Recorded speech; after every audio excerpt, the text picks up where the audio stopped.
पशुपालक भाइयों और बहनों, आज आपकी मेहनत और लगन का नतीजा है कि आज हमारा राजस्थान दूध उत्पादन के क्षेत्र में दूसरे स्थान पर है। आपकी मेहनत के साथ साथ सहयोग है राजस्थान सरकार का, पशुपालन विभाग का। राजस्थान सरकार द्वारा ऐसी कई योजनाएं चलाई जा रही हैं पशुपालन के लिए, ऐसे कई आयाम स्थापित किए जा रहे हैं जिससे हमारे पशुपालकों को अधिक से अधिक लाभ मिल सके और इस व्यवसाय को वो अधिक से अधिक लाभकारी बना सके। यह आयाम क्या है, यह योजनाएं क्या हैं, इसकी विस्तार से जानकारी देने के लिए आज हमारे साथ हैं पशुपालन विभाग के निदेशक महोदय डॉक्टर राजेश मान साहब। आपका कृषि दर्शन कार्यक्रम में स्वागत है। आप निदेशक पद पर कार्यरत हैं। आपको ध्यान है कि हमारे पशुपालन विभाग की क्या योजनाएं हैं, क्या आयाम है, परंतु सबसे पहले आज हमारे पशुपालन की राजस्थान में क्या स्थिति है? राजस्थान की ग्रामीण अर्थव्यवस्था में पशुपालन का एक बहुत ही महत्वपूर्ण योगदान है। आज कृषि के साथ साथ पशुपालन भी बहुत आवश्यक हो गया है, क्योंकि कृषि में जहां जोत धीरे धीरे कम हो रही है, खाद बीज महंगे हो रहे हैं, लेबर महंगा हो रहा है, बिजली की कमी हो रही है, पानी की कमी हो रही है, तो इन सब बातों के रहते पशुपालन का महत्व बढ़ गया है। और राजस्थान प्रदेश ही एक ऐसा प्रदेश है जहां मानव संख्या और पशुओं की संख्या लगभग बराबर है। राजस्थान देश का लगभग राजस्थान प्रदेश देश का लगभग 11% दूध पैदा करता है, लगभग 30% लाइव मटन पैदा करता है, लगभग 35% ऊन पैदा करता है। और इस प्रकार से पूरे देश में यदि पशुपालन की बात करें तो राजस्थान का एक बहुत ही महत्वपूर्ण योगदान है। और इस महत्व को समझते हुए विगत 4 वर्षों में राजस्थान सरकार ने पशुपालन के क्षेत्र में बहुत ही महत्वपूर्ण योजनाएं लागू की हैं।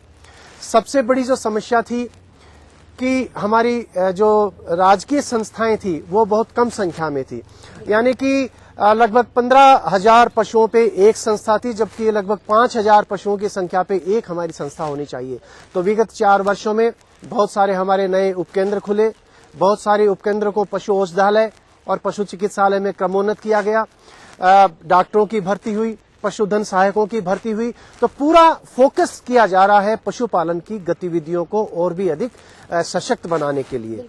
अभी जो हमारे पशुपालक हैं, जो जिनके पास बहुत बड़े बड़े जानवर हैं जैसे गाय भैंस, तो उनको ले जाने में पशु चिकित्सालय तक थोड़ी परेशानी होती है। इसके लिए हमारी सरकार ने क्या व्यवस्था की है? ये बात ठीक है कि जब हम बीमार होते हैं तो गाड़ी में बैठ के, जीप में बैठ के गांव से हम अस्पताल हमें लोग ले जाते हैं, लेकिन हमारे जो पशु हैं वो चिकित्सालय उनको लाया जाना संभव नहीं होता। और इस प्रकार से एक भारी परेशानी का सामना करना पड़ रहा था ग्रामीण क्षेत्र के पशुपालकों को। पशुपालकों के इस दर्द को माननीय मुख्यमंत्री महोदय ने हृदय से समझा और अभी एक बहुत ही महत्वपूर्ण घोषणा सुनीता जी हुई है कि राजस्थान प्रदेश में लगभग 188 तहसीलें हैं। आने वाले समय में प्रत्येक तहसील मुख्यालय पे एक चल पशु चिकित्सा इकाई का गठन किया जाएगा, जिसकी स्वीकृति हमें मिल चुकी है।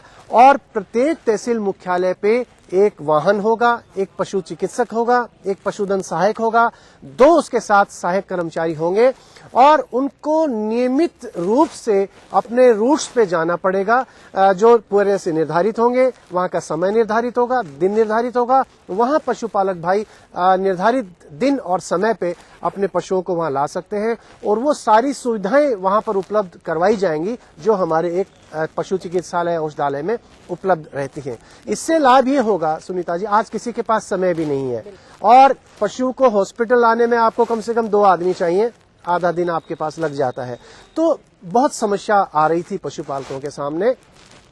आने वाले समय में जिसको कहते हैं कि पशुपालक के घर पर ही पशुपालक चिकित्सा सुविधा उपलब्ध करवा दी जाएगी। और जो सुनीता जी जो एक जिसको ट्रेविस कहते हैं, आम बोलचाल की भाषा में अडगड़ा जिसको कहते हैं, ऐसी हर ग्राम पंचायत के मुख्यालय पे जहां हमारी राजकीय संस्था नहीं है, हम वो ट्रेविस लगाएंगे ताकि जब हमारी मोबाइल टीम वहां पर जाए तो पशु को उसमें लगा के हम उसकी उसकी शुश्रूषा कर सकते हैं। कई बार क्या होता है कि जो हमारे पशुपालक हैं वो खेतों में चले जाते हैं और जो महिला पशुपालक है वो बहुत निराश हो जाती है कि वो अपने पशु को वहां चिकित्सालय में कैसे लेके जाए। तो यह तो हमारे पशुपालकों के लिए बहुत ही बढ़िया सुविधा रहेगी। हमारे मुख्यमंत्री पशुधन निःशुल्क दवा योजना भी एक शुरू की गई है, जिससे हमारे पशुपालकों को क्या लाभ मिला है? राजस्थान प्रदेश में जिस प्रकार से ह्यूमन बीइंग्स में मानव को निःशुल्क औषधि उपलब्ध कराने की योजना शुरू हुई, उसी तर्ज पे माननीय मुख्यमंत्री महोदय ने ये पशुओं में भी निःशुल्क दवा योजना प्रारंभ की है और 15 अगस्त से इस योजना की शुरुआत हो चुकी है, जिसका लाभ हमारे प्रदेश के पशुपालक भाई उठा सकते हैं। आप अपना पशु यदि आप पशु चिकित्सालय में लेके आते हैं तो सभी आवश्यक दवाई उनको उपलब्ध करवाई जाएंगी। इसके अतिरिक्त यदि कहीं पे शिविर का आयोजन किया जाता है, कैंप का आयोजन किया जाता है, तो वहां भी जितने पशु लाए जाएंगे उनको भी निःशुल्क दवाई उपलब्ध कराई जाएगी। इसके अतिरिक्त सुनीता जी, कई बार आउटब्रेक गांव में हो जाता है तो बहुत सारे पशु एक साथ बीमार हो जाते हैं, उस अवस्था में भी उनको निःशुल्क दवाइयां उपलब्ध कराई जाएंगी। और चौथी स्थिति में यदि प्रशासन कोई निर्देश देता है, कोई लावारिश पशु है या इस प्रकार की कोई बात है, तो वहां भी हम निःशुल्क दवाई उसको उपलब्ध कराएंगे।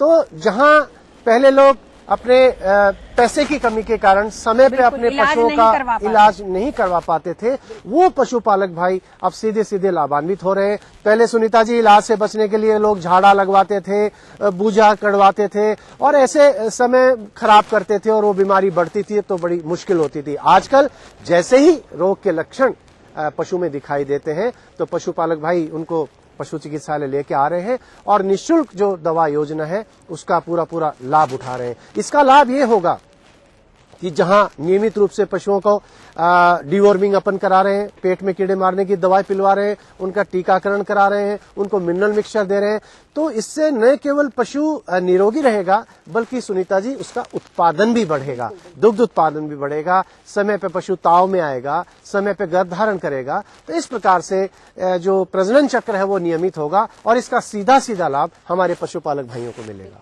मान साहब, ये तो बात हुई शिविरों की और चिकित्सा की, उसके लिए हमारे पशुपालकों को प्रशिक्षित होना भी बहुत जरूरी है। उसके लिए सरकार ने क्या योजना बनाई है?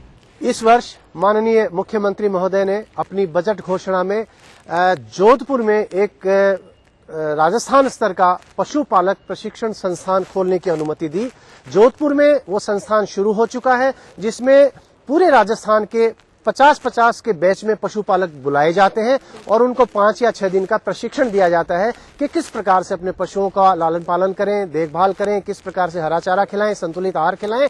तो ये सारा प्रशिक्षण वहां पे दिया जाता है। जो भी पशुपालक भाई वहां पे प्रशिक्षण लेना चाहता है वो अपने जिले के उपनिदेशक को अपने नाम का पंजीकरण करा सकता है और निःशुल्क रहने की सुविधा है, निःशुल्क जो है वो सारी चीजें निःशुल्क है। पशुपालक भाई अधिक से अधिक संख्या में वहां जाकर के और पशुपालन के क्षेत्र में नवीनतम जानकारियां प्राप्त करें ताकि और भी अधिक अच्छी तरीके से आप अपने पशुपालन को कर सकें, उत्पादन बढ़ा सकें, अधिक से अधिक लाभ प्राप्त कर सकें।